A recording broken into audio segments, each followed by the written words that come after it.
Boris Johnson, Nueva York, 1964, tiene este jueves una cita con el destino.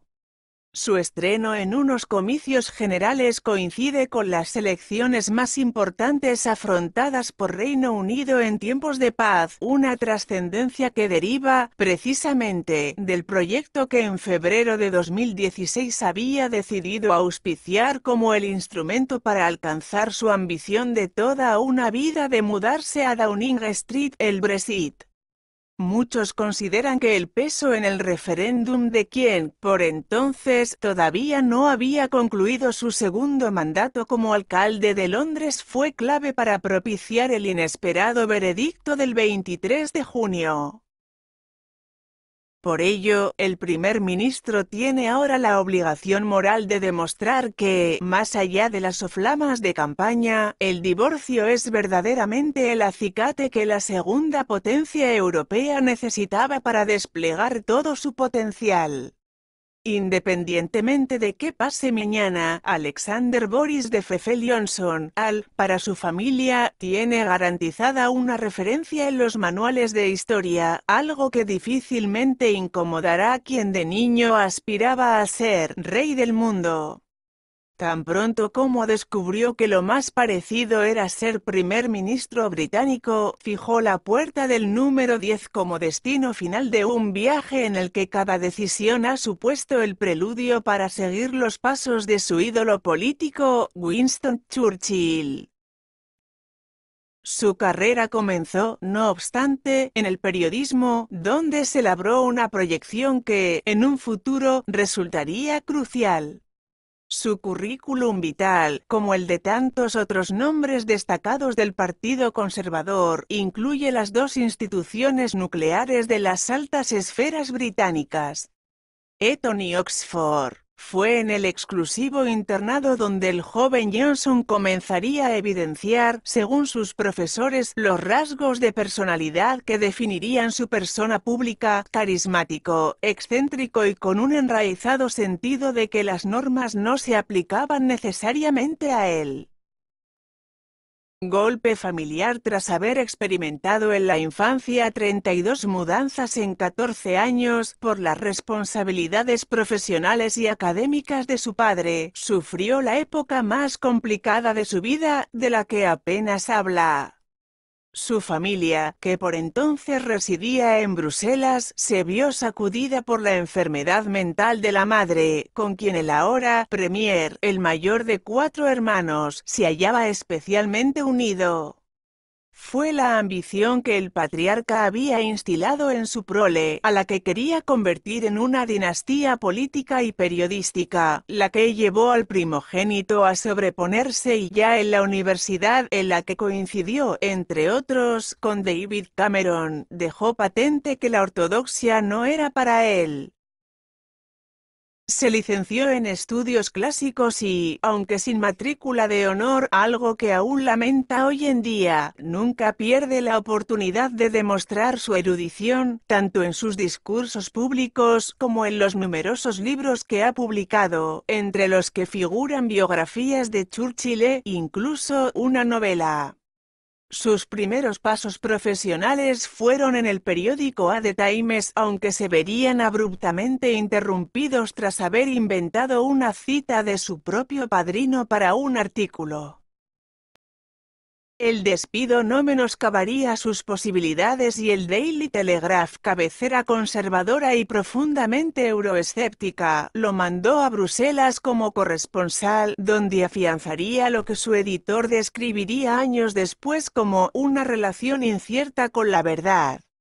Sus capciosos artículos desde la capital comunitaria entretenían, con disparates como que el bloque aspiraba a modificar la curvatura de los plátanos, pero también contribuyeron a la retórica de que la soberanía británica estaba amenazada.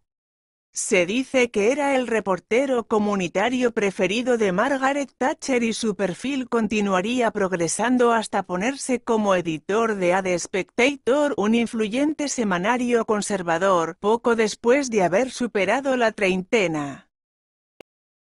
entrada en política entretanto, tampoco descuidaría el tejido político y, tras un intento fallido de acceder al Parlamento en 1997, finalmente lo consiguió en 2001 por uno de los asientos más seguros de los Tories.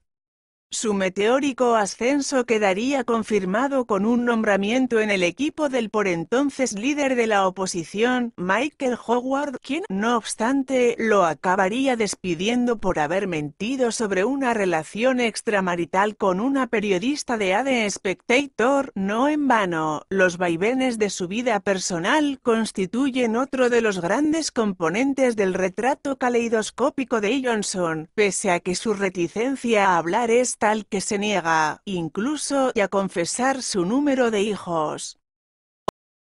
Oficialmente, tiene 4 con su segunda mujer, de quien se separó en 2018 tras 25 años de supuestas infidelidades.